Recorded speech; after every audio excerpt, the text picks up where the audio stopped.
ഇന്നേ ദിവസം തിരുസഭ അനുസ്മരിക്കുന്ന പ്രധാന വിശുദ്ധൻ വേഴ്സെല്ലിയിലെ വിശുദ്ധ എവുസേബിയൂസ് മെത്രാൻ. ജീവിതകാലം 283 മുതൽ 371 വരെ. സർദീനിയ ദ്വീപിൽ ഒരു കുലീന കുടുംബത്തിൽ എവുസേബിയൂസ് പൂജാതനായി. പിതാവ് ക്രിസ്തീയ വിശ്വാസത്തെ പ്രതി കാരാഗൃഹത്തിൽ കിടന്നാണ് മരിച്ചത്. എവുസേബിയൂസ് ഭക്തിയിൽ വളർന്നു. വിശുദ്ധ സിൽവെസ്റ്ററിന്റെ കരങ്ങളിൽ നിന്ന് പട്ടം സ്വീകരിച്ചു.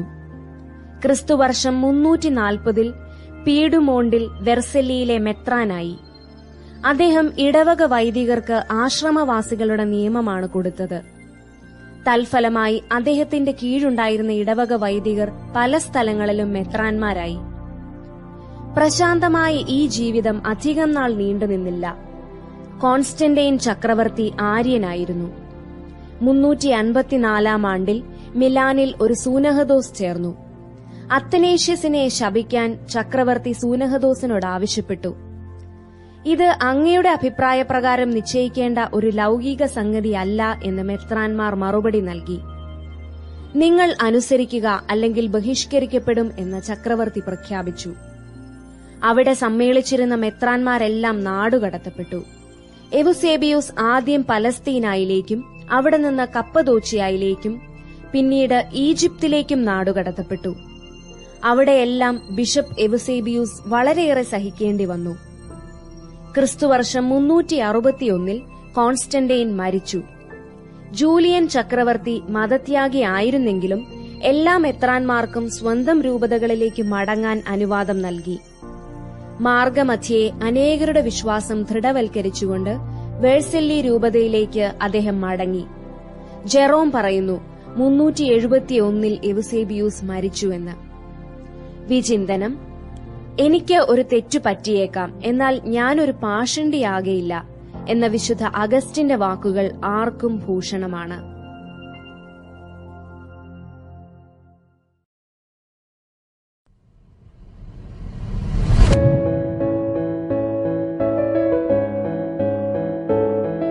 ദൈവത്തിന് സ്തുതി.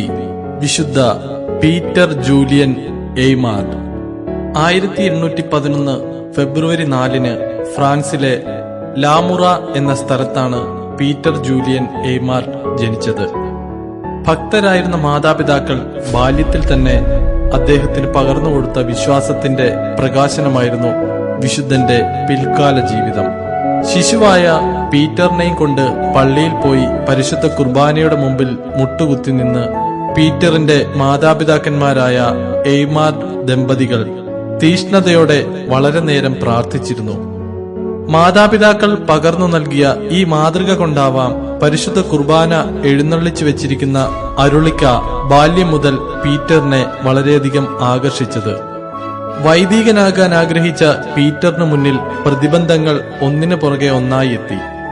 പിതാവിന്റെ എതിർപ്പ്, മാതാവിന്റെ വേർപാട്, ലത്തീൻ ഭാഷ. എങ്കിലും ദൈവകൃപയിൽ അടിയുറച്ചു വിശ്വസിച്ച പീറ്റർ പതറിയില്ല.